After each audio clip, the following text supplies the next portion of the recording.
प्रेम से बोलिए गुरु भगवान की जय। देवियों एवं सज्जनों, फिर अगले भाग में आपके सामने उपस्थित हूँ उस परम ज्ञान के साथ। तो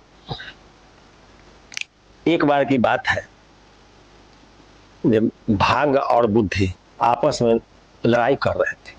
जब हम बड़े हैं तो हम बड़े हैं, अभिमान किसी को नहीं छोड़ता है, सब अभिमान के बस में है।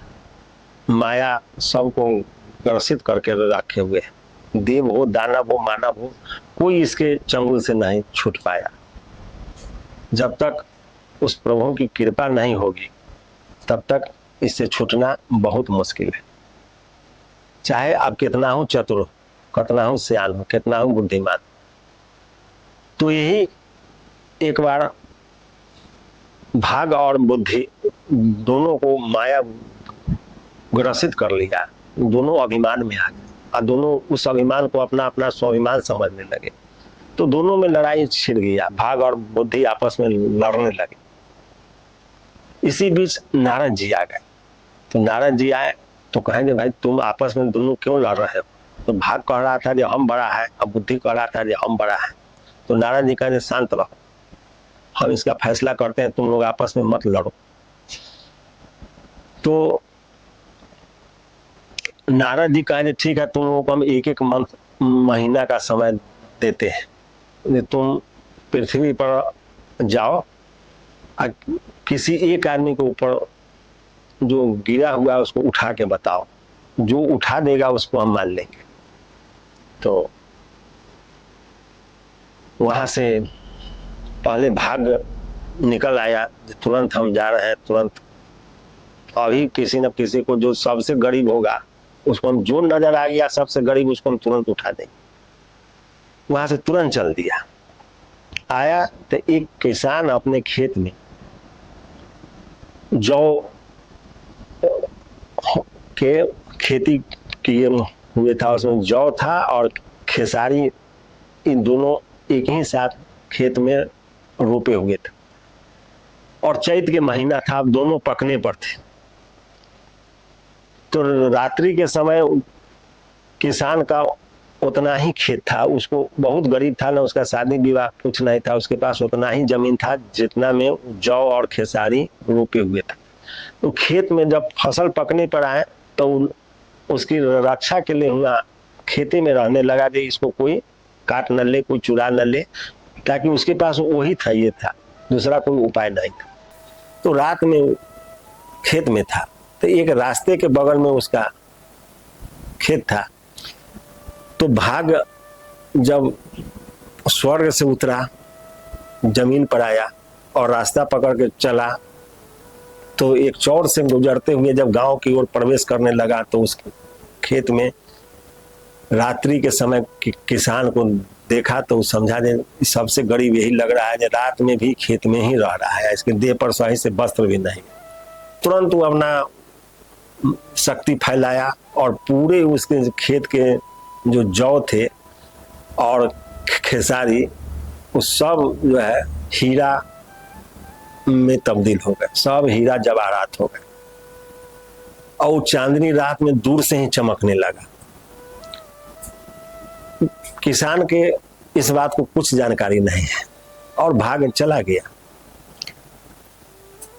तो जब सुबह में जब किसान खेत में जब सोया हुआ था, जब उठा तो देख रहा है कि जब पूरा खेत उसका सूरज के रोशनी पर और चमकने लगा, तो सोचा नहीं तो क्या हो गया।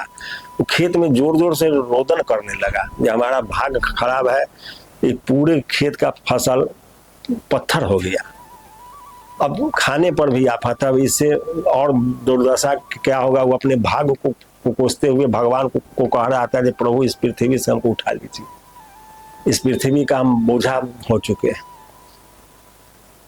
इसी बीच उस रास्ता से राजा कहीं दूसरे राज्य में जा रहे थे अपनी पूरी सेनाओं के साथ।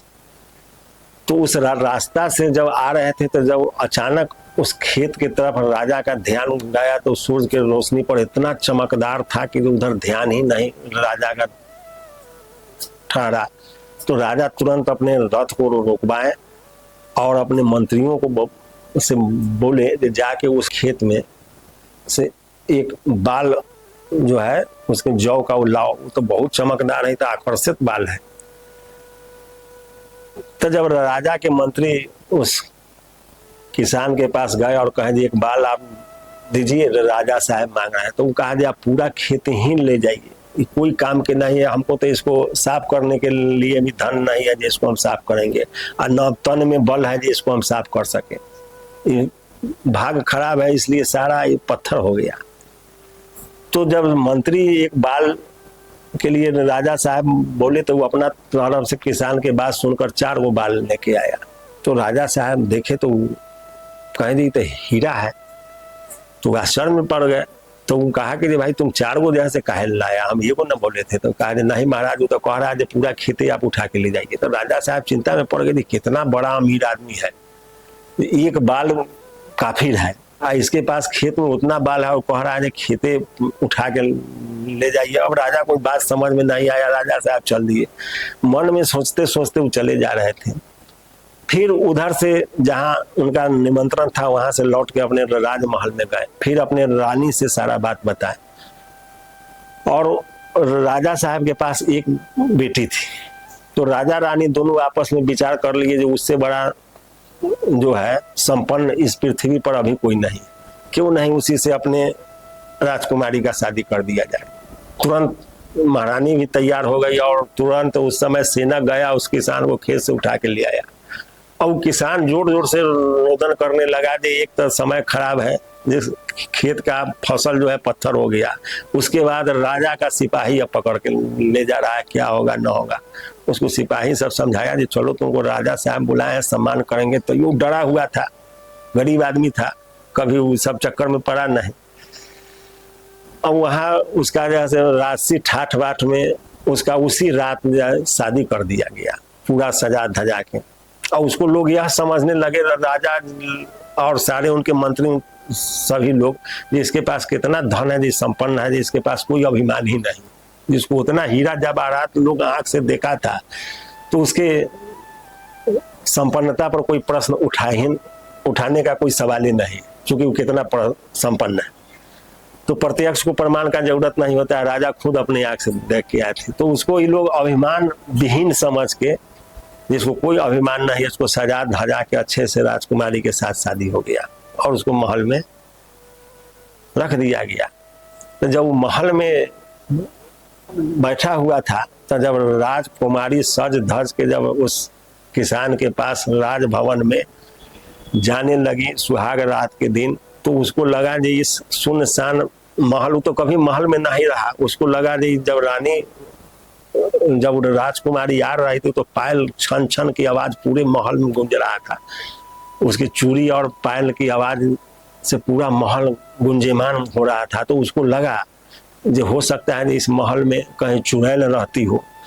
वो राजा के घर के बगल से एक नदी गुजर रहा था, वो राजा के घर के खिड़की खोला और चुड़ैल के डर से वो नदी में कूद गया।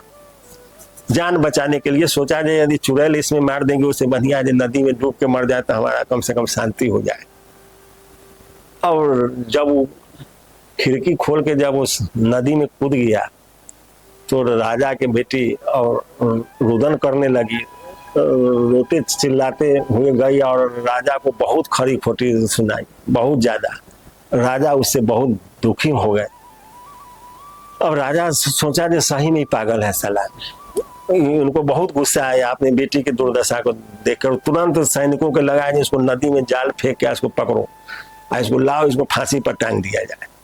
ये संपन्न नहीं पागल है, संपन्नता होते हुए में भी पागल है। रानी भी राजा को तरह तरह से कोसने लगी। तुरंत सेना लोग गए और उसको जाल उल फेंक के पकड़ के गोताखोर लोग गया धक के लाया। अब उसका प्राण संकट में आ गया, वो तुरंत फांसी पर ही टंगने वाला था।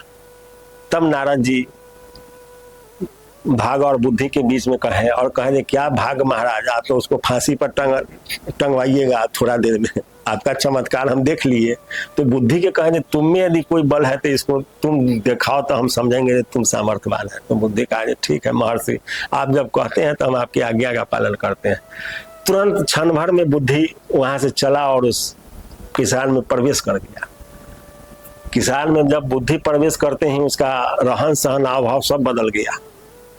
तो जब उसको नदी से निकाल कर जब राजा के सामने पेश किया गया तो राजा कहा, अरे तू पागल है क्या, तुम नदी में क्यों कूदा? जब सुहाग रात के समय था, जब हमारी बेटी सज धज के तुम्हारे पास गई तो तुम नदी में क्यों कूद गया? तो किसान बोला, जे महाराज सुहाग रात तो होते ही उसमें कोई संदेह थोड़ा ही था, अब तो शादी में हो गया तो हम आपकी पुत्री, हम तो दोनों पति पत्नी है, जीवन भर साथ रहना है। लेकिन हमने जब खिड़की से ताका उस तरफ, जब देखा नदी के तरफ, तो एक गाय डूबता हुआ हमको नजर आ रहा था। तो हम सोचे यदि गाय मेरे नजरों के सामने डूब जाए तो गौ हत्या का पाप लग जाएगा, तो इस पाप तो फिर काटना बहुत मुश्किल हो जाएगा। ऐसा शास्त्रों में है जो गाय का पाप, गौ हत्या का पाप बहुत खराब होता है। इसलिए हमने न आपको कहा, न राजकुमारी को कहा, किसी को नहीं कहा, हमने तत्क्षण नदी में छलांग लगा दिया और उस गाय को बचाया। गाय उधर निकल के भाग गई उस साइड दूसरे छोर में। रात के समय था, अंधेरा में, अब उसको कौन उधर खोजने जाता, वो चला गया।